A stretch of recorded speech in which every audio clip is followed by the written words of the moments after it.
नमस्कार। ब्रेक के बाद खबरों में एक बार फिर से आपका स्वागत है। मैं हूं हेमलता और खबरों की शुरुआत करते हैं राजधानी रांची से। सूचना आयुक्त समेत 12 संवैधानिक संस्थाओं में अध्यक्ष और सदस्यों के रिक्त पदों की नियुक्ति मामले पर सोमवार को झारखंड हाई कोर्ट में सुनवाई हुई। मामले में सुनवाई के दौरान महाधिवक्ता ने कोर्ट को बताया कि राज्य सूचना आयुक्त लोकायुक्त की नियुक्ति का मामला कैबिनेट के पास विचाराधीन है। लोकसभा चुनाव को लेकर झारखंड में लगी आचार संहिता की वजह से नियुक्ति नहीं हो पाई थी। चूंकि अब आचार संहिता खत्म हो गई है तो ऐसे में नियुक्ति की प्रक्रिया जल्द पूरी कर ली जाएगी। मामले में अगली सुनवाई के लिए 1 जुलाई की तिथि निर्धारित की गई है। मामले में राजकुमार की अवमानना याचिका में प्रार्थी की तरफ से कोर्ट को बताया गया था कि साल 2020 में हाई कोर्ट ने सूचना आयुक्तों की नियुक्ति से संबंधित एक याचिका को राज्य सरकार का पक्ष सुनने के बाद निष्पादित कर दिया था। उस समय सरकार की ओर से कोर्ट में अंडरटेकिंग देते हुए कहा गया था कि सूचना आयुक्तों की नियुक्ति जल्द कर ली जाएगी। हालांकि सूचना आयुक्तों की नियुक्ति नहीं होने के बाद प्रार्थी राजकुमार ने साल 2021 में अवमानना याचिका दाखिल की। बता दें कि मामले में एडवोकेट एसोसिएशन की तरफ से भी राज्य सूचना आयोग में रिक्त पदों की नियुक्ति और झारखंड राज्य में मानवाधिकार आयोग, बाल आयोग, सूचना आयोग, पुलिस कंप्लेंट अथॉरिटी, लोकायुक्त सहित करीब 12 संवैधानिक संस्थाओं में अध्यक्ष एवं सदस्यों का पद खाली रहने को लेकर जनहित याचिका दाखिल की गई थी। झारखंड राज्य के विभिन्न संवैधानिक पद जिनमें लोकायुक्त, सूचना आयुक्त के अध्यक्ष एवं सदस्य के साथ साथ उपभोक्ता संरक्षण आयोग के अध्यक्ष एवं सदस्य के पदों की रिक्ति को लेकर दायर जनहित याचिका पर आज झारखंड उच्च न्यायालय में माननीय न्यायमूर्ति रंगन मुखोपाध्याय एवं न्यायमूर्ति दीपक रोशन की खंडपीठ में सुनवाई हुई। माननीय खंडपीठ के समक्ष राज्य के विद्वान महाधिवक्ता के द्वारा यह बताया गया कि इन सब मामलों पर कार्रवाई चल रही है और यह मामला कैबिनेट के पास विचाराधीन है। बहुत ही जल्द इन सारी नियुक्तियों की प्रक्रिया को पूरी कर ली जाएगी। इस मामले की विस्तृत सुनवाई के लिए 1 जुलाई का समय निर्धारित किया गया है। इधर राजधानी रांची के श्री कृष्ण लोक प्रशासन संस्थान में सोमवार को वन अधिकार अधिनियम विषय पर 1 दिवसीय कार्यशाला का आयोजन किया गया। इस कार्यशाला में झारखंड के मुख्यमंत्री और संबंधित विभाग के मंत्री मुख्य रूप से उपस्थित थे। इनके साथ ही अनुसूचित जाति, अनुसूचित जनजाति एवं पिछड़ा वर्ग कल्याण विभाग के मुख्य सचिव तथा सभी जिलों के उपायुक्त एवं जिला वन प्रमंडल पदाधिकारी सहित कई गणमान्य लोग मौजूद थे। कार्यक्रम में वन संरक्षण और चुनौतियां विषय पर विशेष तौर पर चर्चा की गई। कार्यक्रम में उपस्थित मुख्यमंत्री चंपई सोरेन ने अपने संबोधन में कहा कि ये कार्यशाला कई मायने में अति महत्वपूर्ण है। सभी जिलों के उपायुक्त और संबंधित विभागीय पदाधिकारी वन में निर्वासित लोगों एवं आदिवासियों को वन अधिकार पट्टा सुगमता पूर्वक देने को लेकर कार्य करें। जिसका पाठशाला था और इसको अभियान के तौर पर हमने चालू करवा दिया है। जो भी जंगल के बीच में रहता है या जंगल के किनारे में सबको पट्टा टूट जाएगा भाई दिया जाए और जो कहीं भी थोड़ा बहुत किसी तरह का है तो दूर करके पट्टा दिया बोले का यही का अभियान है। सर कल बीजेपी के प्रभारी चुनाव प्रभारी इस अवसर पर अनुसूचित जाति जनजाति एवं अल्पसंख्यक कल्याण मंत्री दीपक बिरुवा ने कहा कि ये कार्यशाला जिन उद्देश्यों से आयोजित की गई है उसे धरातल पर ईमानदारी पूर्वक उतारने का प्रयास सरकार द्वारा किया जाएगा। गृह सचिव वंदना दादेल ने कहा कि ग्राम सभा में संबंधित उपायुक्त जाएंगे तो ग्राउंड लेवल पर वस्तुस्थिति का स्पष्ट पता चलेगा और ग्राम सभा के निर्णय की भी जानकारी मिलेगी। तो आप लोगों के सामने ऐसे प्रशासनिक पदाधिकारियों से पूछा गया था तो जो रिएक्शन था आप सामने थे, इसलिए इस पर कमेंट करना उचित नहीं है। लेकिन सीएम सर का एटीट्यूड एकदम क्लियर है कि जो चीज़ें 18 साल में नहीं हुई उसको अविलंब करना है और जिनके उद्देश्य के लिए ये चीज़ें हुई है उसको ईमानदारी से करना है। इसमें कोई क्वारी और ये सब करने की आवश्यकता है। सर आपने भी अपने संबोधन में खास करके फॉरेस्ट ऑफिसरों से ये बात कही कि थोड़ी नरमी लानी होगी। नरमी लाने की आवश्यकता नहीं है। जो सही चीज़ें हैं उसको स्वीकार करने की आवश्यकता है। इसमें ये नहीं है कि आप गलत करके जो है ना सरकार के दबाव में करें, ऐसा कोई बात नहीं है। आपको सही चीज़ों को देख करके उनको करना है। इसमें 2-3 चीज़ें हैं कि 2004 से पहले जिनके ऊपर जंगल वन भूमि पर कृषि करने का या कुपाई करने का या तो उन पर पुलिस का मुकदमा हुआ या फॉरेस्ट के द्वारा उस पर केस हुआ। उसके अलावा भी कई ऐसे एविडेंस यदि मिलते हैं उसका व्यक्तिगत दावा का या सामुदायिक दावा का, तो उसको जो है ना कंसिडर करना है ग्राम सभा और भी जो सिस्टम है उनके माध्यम से। तो आप इसमें जिस उद्देश्य के लिए कानून बनाए, इतना आप जिस दिन सोच लीजिएगा तो ऐसा जो स्थितियाँ हैं कभी नहीं आएंगी। और सरकार का अबुआ दिसुम जो अभियान एक नए रूप से लगाया गया है, इसका जो है ना पूर्ण सफलता होगा। और 2006 की जो वन अधिकार अधिनियम के तहत जंगल क्षेत्र में रहने वाले खासकर अनुसूचित जनजाति और अन्य समुदायों के लिए जो सरकार ने सोचा है वो जो है ना पूर्णतः सफल होगा और ये आगे के दिन में अच्छा है। कुछ ग्राम सभा में जब डीसी स्वयं जाएंगे तो एक तरह से ग्राउंड लेवल पर क्या चीजें होती हैं वो स्पष्ट तरीके से उनको पता चलेगा। ये नियम की बात नहीं कह रहे थे कि उनको ग्राम सभा में डीसी को उपस्थित रहना है, लेकिन जब ग्राम सभा में इन बातों पर निर्णय लिया जाता है उसमें डीसी कुछ में स्वयं जा करके ऑब्जर्व करेंगे तो उनको पता चलेगा। उधर झारखंड में विधानसभा चुनाव नजदीक है, जिसे देखते हुए राजनीतिक दल सक्रिय है। आगामी महीनों में कई कार्यक्रम आयोजित किए जा रहे हैं। इसी कड़ी में बात अगर बीजेपी की करे तो बीजेपी भी पूरी तरह से एक्टिव है और आगामी दिनों में जनता तक पहुंचने के लिए कई कार्यक्रम आयोजित करने जा रही है। इस मामले में बाबूलाल मरांडी ने कहा कि 25 जून को आपातकाल की बरसी है, ऐसे में भाजपा प्रदेश के सभी बूथ तक कार्यक्रम चलाएगी। चुनाव के दौरान लोकतंत्र की दुहाई देने वाले कांग्रेस के लोगों ने लोकतंत्र की हत्या की थी। कांग्रेस की दादी ने लोकतंत्र में आवाज उठाने वाले लोगों को आपातकाल लगाकर जेल में डालने का काम किया था। उन्होंने कहा कि 25 जून को देश काला दिवस मनाता है। इससे संबंधित देश में कई कार्यक्रम किए जाते हैं। कांग्रेस के लोगों ने एक दुष्प्रचार लोकसभा चुनाव में संविधान को लेकर किया है, लेकिन खुद लोकतंत्र की हत्या करने वाले कांग्रेसी ही है। इसके अलावा प्रधानमंत्री नरेंद्र मोदी के तीसरे कार्यकाल में अपने मन की बात की शुरुआत करने वाले हैं। 30 जून को हूल दिवस के दिन प्रधानमंत्री नरेंद्र मोदी मन की बात की शुरुआत करेंगे। पार्टी ने श्यामा प्रसाद मुखर्जी के बलिदान दिवस से जन्मदिन तक पेड़ लगाने का निर्णय लिया है। एक तो कल 25 तारीख आप सबको ध्यान भी है कि दिन से आपातकाल लागू किया था, उसमें श्रीमती गांधी जी। तो आज आप सब लोग देखते हैं कि जिस प्रकार से देश के अपोजिशन के जो लीडर है वो संविधान की कॉपी लेकर के घूमते रहते हैं और पिछले चुनाव में भी इस प्रकार से उन्होंने दुष्प्रचार किया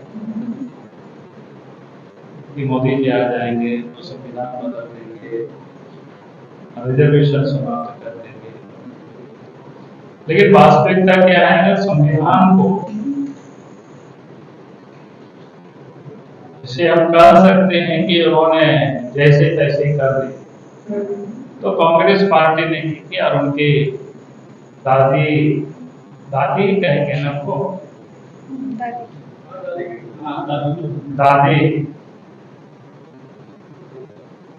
कह सकते हैं कि प्रकार से उसको पूरी तरह से उन्होंने कुचल दी और इमरजेंसी लगाई और इमरजेंसी के बाद मीडिया पर भी उन्होंने प्रतिबंध लगाया। यदि कोई भी स्वतंत्रता नहीं,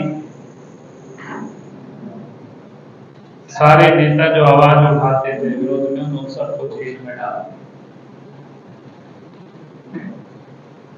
जो आज राहुल गांधी घूम करके जो मोदी जी के बारे में जो बोलते हैं, तो मैं कह सकता हूं कि अगर इतना बोलना तो सबसे पहले तो उनको श्रीमती गांधी जी की जो इमरजेंसी लागू किया था उस समय जिस प्रकार से उन्होंने संविधान को कुचला,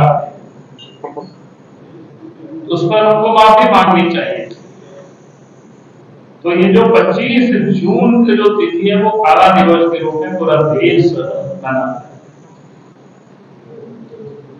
और पार्टी ने तय किया है कि हमें भी उस कार्यक्रम को मनाना है। झारखंड में भी सभी जिला में 25 जून को कार्यक्रम मनाया जाएगा बाल दिवस। वहीं पाकुड़ जिला के गोपीनाथपुर में प्रतिबंधित मांस के मामले में सोमवार को भारतीय जनता पार्टी का एक प्रतिनिधि मंडल नेता प्रतिपक्ष की अगुवाई में राज्यपाल से मिला। भाजपा नेताओं ने राज्यपाल के सामने ग्रामीणों की सुरक्षा का मामला उठाया है और सख्त कार्रवाई की मांग की। भाजपा नेताओं ने राज्यपाल को ज्ञापन सौंपकर अपनी मांगों के संबंध में जानकारी दी।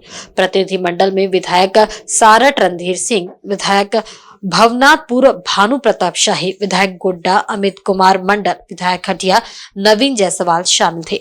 मीडिया से बात करते हुए नेता प्रतिपक्ष ने कहा कि 20 जून को भाजपा का एक प्रतिनिधि मंडल गोपीनाथपुर गांव का दौरा करने पहुंचा था। वहां की स्थिति देखकर कहा जा सकता है कि बांग्लादेशी घुसपैठियों ने पूरी साजिश के तहत गोपीनाथपुर गांव पर हमला किया। वे वहां से हिंदुओं का पलायन करवाना चाहते हैं। वे चाहते हैं ये गांव पूरी तरह से उनके कब्जे में आ जाए।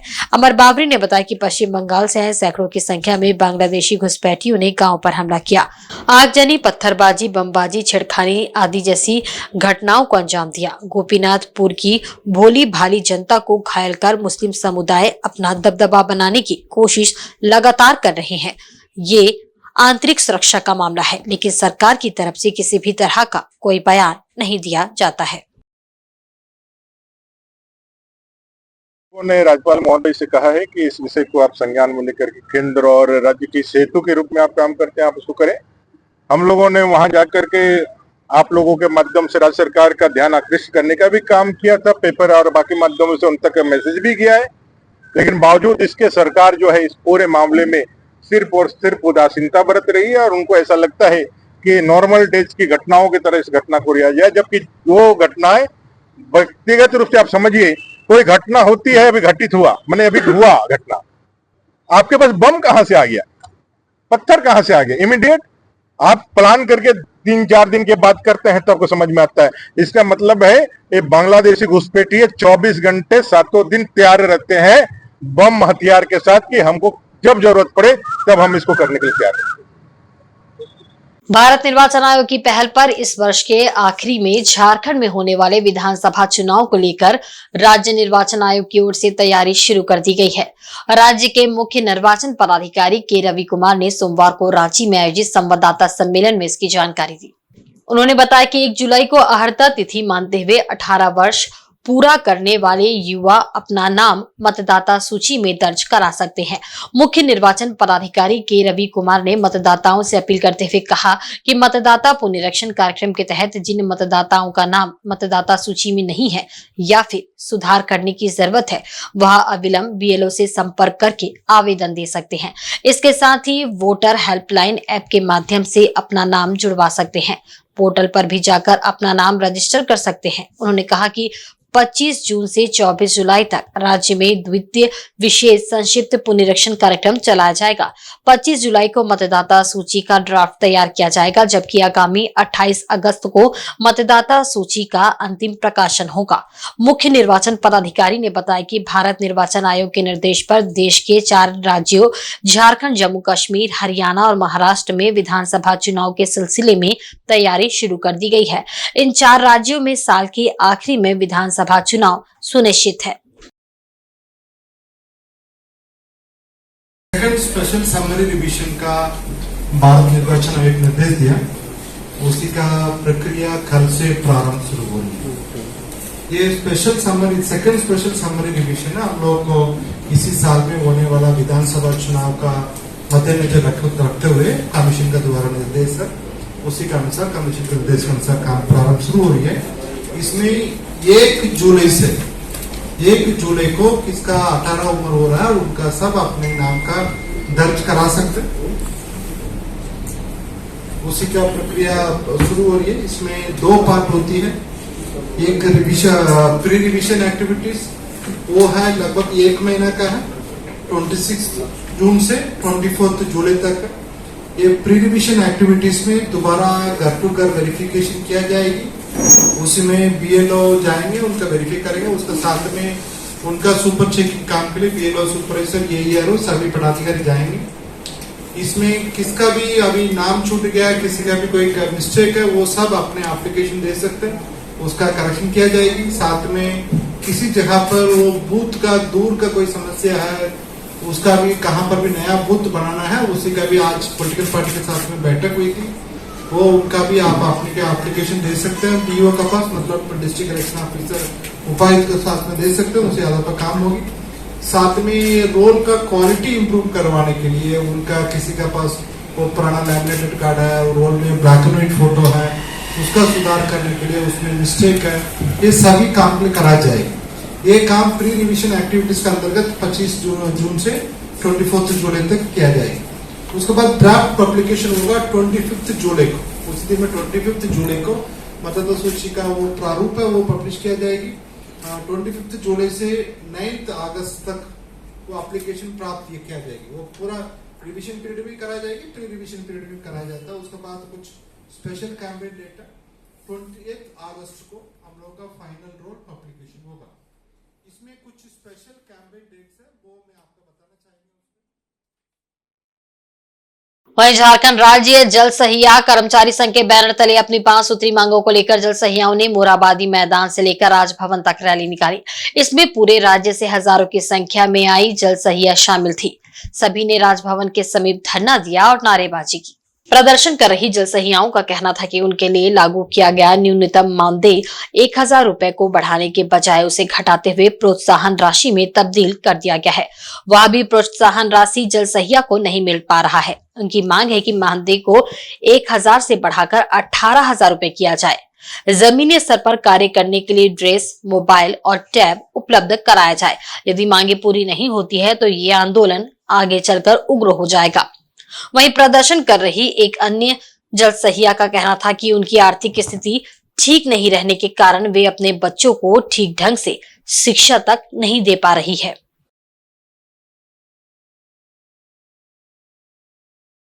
चंपा सुरेंद्र सरकार से कि मेरी जो मानदेय है रघुबर दास 1000 लागू किए थे, वो भी हेमंत सोरेन ला के मिटा दिए।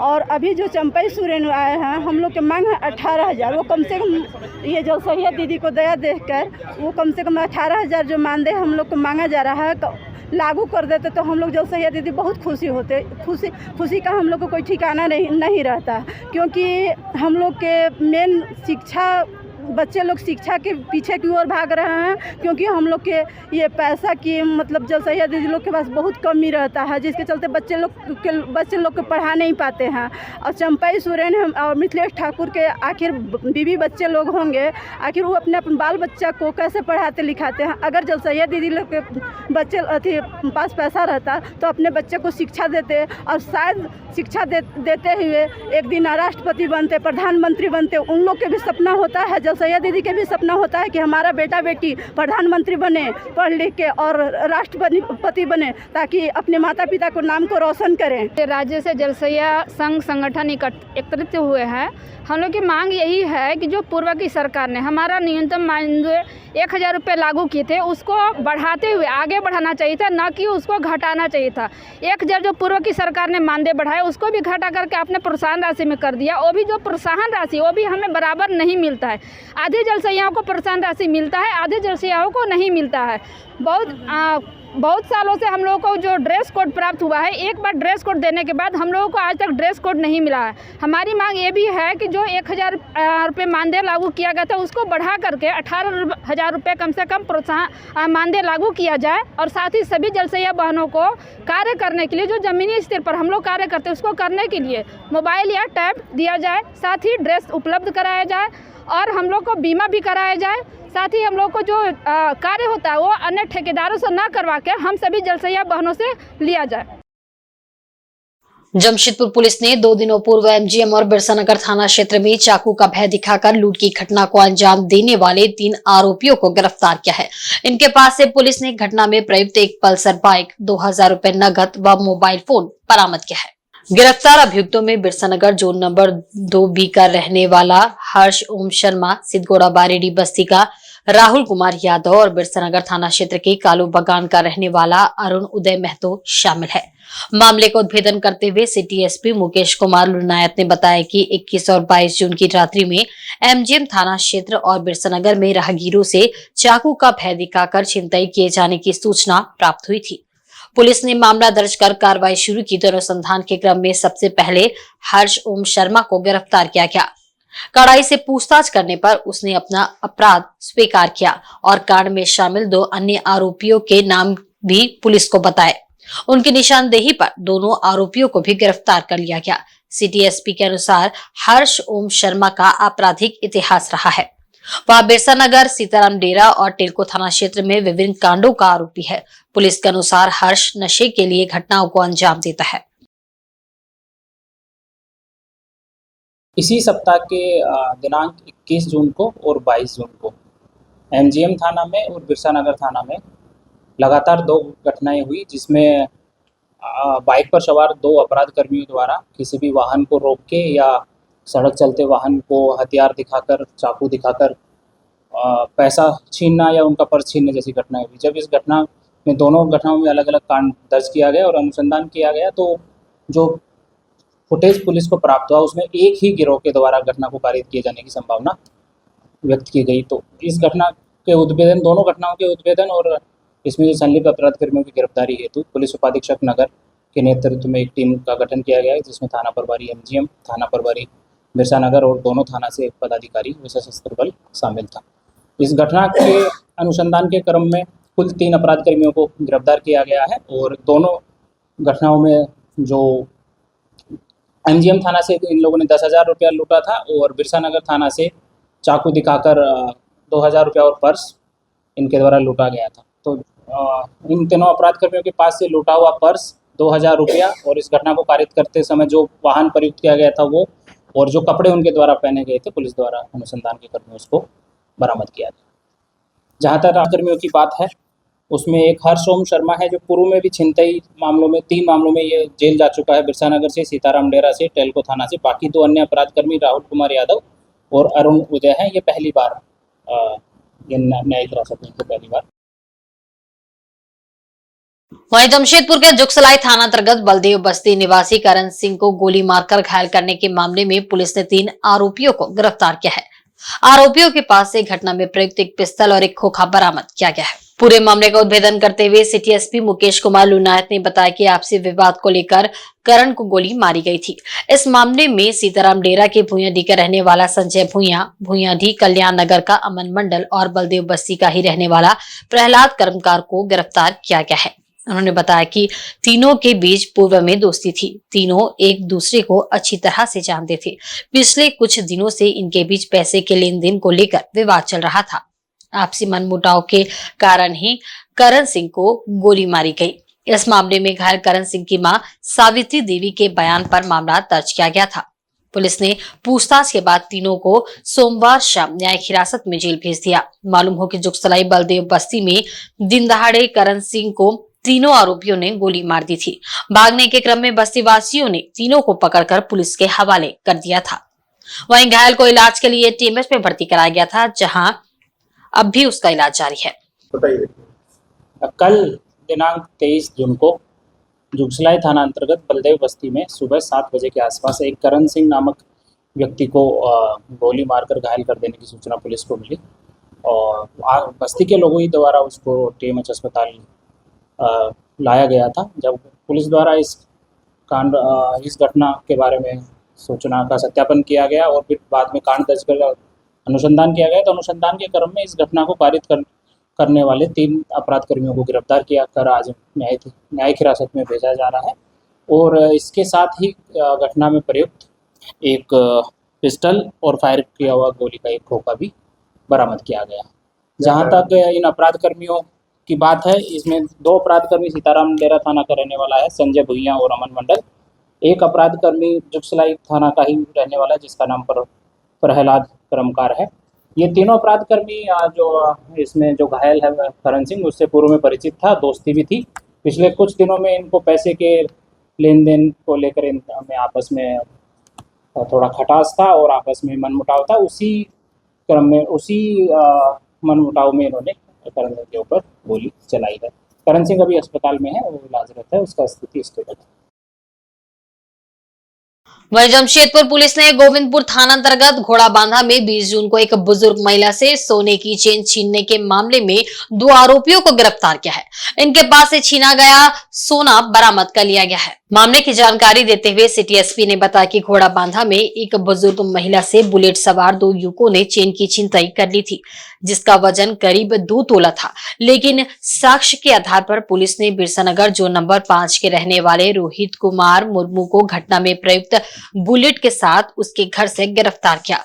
उसने अपना दोष स्वीकार करते हुए एक अन्य साथी का नाम बताया तथा सोने के चेन को टेल्को आजाद नगर मार्केट स्थित एसएल ज्वेलर्स को बेचने की बात बताई। इसके बाद पुलिस ने आभूषण दुकानदार विकास कुमार मंटू को पकड़ लिया। पूछताछ में मंटू ने बताया कि उसने चेन को गलाकर 83,500 रुपए में खरीदा था। पुलिस ने गिरफ्तार किए गए रोहित कुमार और विकास कुमार को न्यायिक हिरासत में जेल भेज दिया है। पुलिस के अनुसार रोहित कुमार का आपराधिक इतिहास रहा है एवं विकास कुमार भी सांची से वर्ष 2019 में जेल जा चुका है।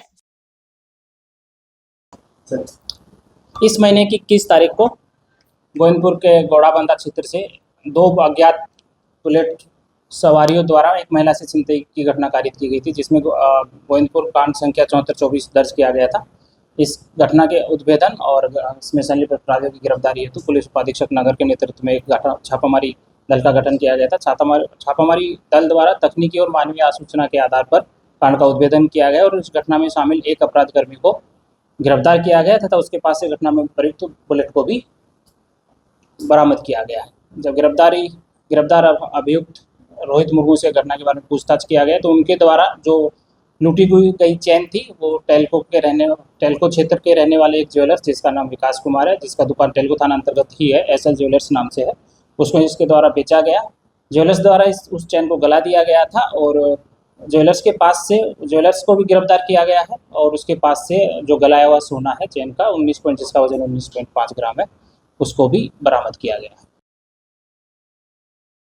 वहीं अंतर्राष्ट्रीय नशा निरोधक दिवस के तहत सरायकेला जिला पुलिस 19 जून से 26 जून तक नशा मुक्ति एवं जागरूकता अभियान चला रही है। इसी कड़ी में सोमवार को कांड्रा थाना क्षेत्र में नशा के विरुद्ध जागरूकता अभियान चलाया गया। सरायकेला खरसवां जिला पुलिस की नशा के विरुद्ध मुहिम हेलो जिंदगी, नशा छोड़े जिंदगी से नाता जोड़े कार्यक्रम के तहत लोगों को जागरूक किया जा रहा है। सरायकेला पुलिस अधीक्षक के निर्देश पर थाना प्रभारी अंजनी कुमार के नेतृत्व में नशे के विरुद्ध जागरूकता अभियान में कांड्रा थाना के पुलिस पदाधिकारी ने जागरूकता फैलाया। कांड्रा थाना क्षेत्र अंतर्गत प्रमुख चौक चौराहों बाजार क्षेत्र में अभियान चलाया गया। सोमवार को रोड मार्च निकालकर आम लोगों को नशे से होने वाले नुकसान के बारे में जानकारी दी गई। हेलो जिंदगी कार्यक्रम के तहत शिक्षण संस्थानों में भी छात्रों को जानकारी देते हुए जागरूक किया जाएगा। वहीं अभियान के बाद नशे में संलिप्त पाए जाने वाले लोगों के विरुद्ध दंडात्मक कार्रवाई की भी तैयारी की जा रही है। हम सभी को पता है दिनांक 19/6/2024 से लेकर के 26/6/2024 तक अंतर्राष्ट्रीय नशा निरोधक दिवस मनाया जा रहा है।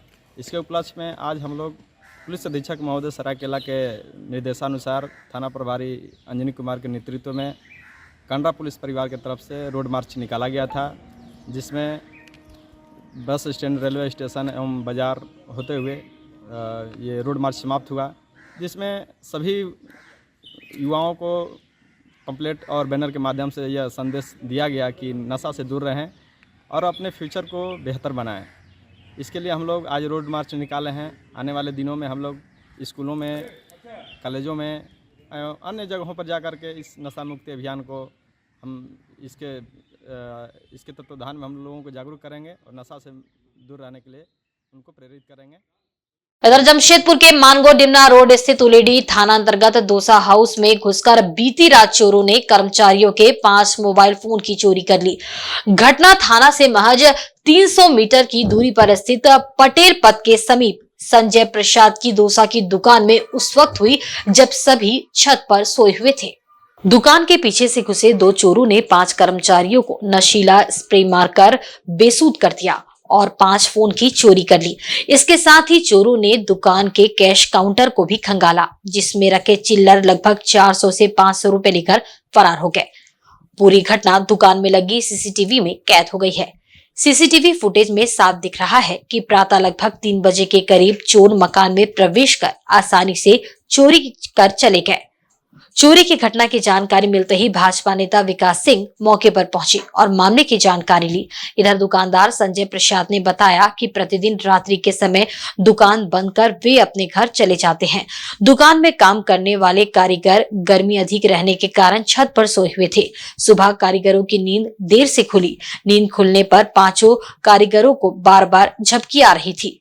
संभवतः चोरों ने मोबाइल चोरी करने के पहले नशीला स्प्रे मारकर कारीगरों को बेसुध कर दिया होगा। इस मामले में संजय प्रसाद ने थाना में लिखित शिकायत की है। ये बता रहे थे कि इनके 5 कारीगर छत के ऊपर सोए हुए थे। रात के समय पीछे से गली है, गली में चोरों का पैर का निशान भी है। चोर ऊपर चले गए और स्प्रे गैंग का हाथ है। स्प्रे मारा, 4-5 को बेसुध कर दिया और 5 का मोबाइल लेकर रात को चोर चले गए। और जो बगल में सीसीटीवी लगा है उसमें छवि स्पष्ट नहीं आ रही है, लेकिन उसमें आसानी से देखा जा सकता है कि 2 चोर चोरी करके सामान लेके जा रहे हैं, काउंटर को भी खंगाल रहे हैं। निश्चित रूप से पुलिस की उदासीनता का उदाहरण है। आपका क्या मोबाइल था? आपका मोबाइल वीवो मोबाइल था। आपका वीवो OI11, इनका OI11, आपका रियलमी। आपका क्या मोबाइल? आपका क्या मोबाइल था? वीवो। तो मैंने 5 लोगों का जो डेली कामगार मजदूर है, जो होटल में काम करते हैं, इनका मोबाइल चोरी हो गया। मैं इसकी जानकारी जिले के वरिष्ठ पुलिस अधीक्षक के साथ और आज के बुलेटिन में बस इतना ही। कल फिर हाजिर होंगे कुछ नई खबरों के साथ। तब तक देखते रहें साथ झारखंड न्यूज। नमस्कार।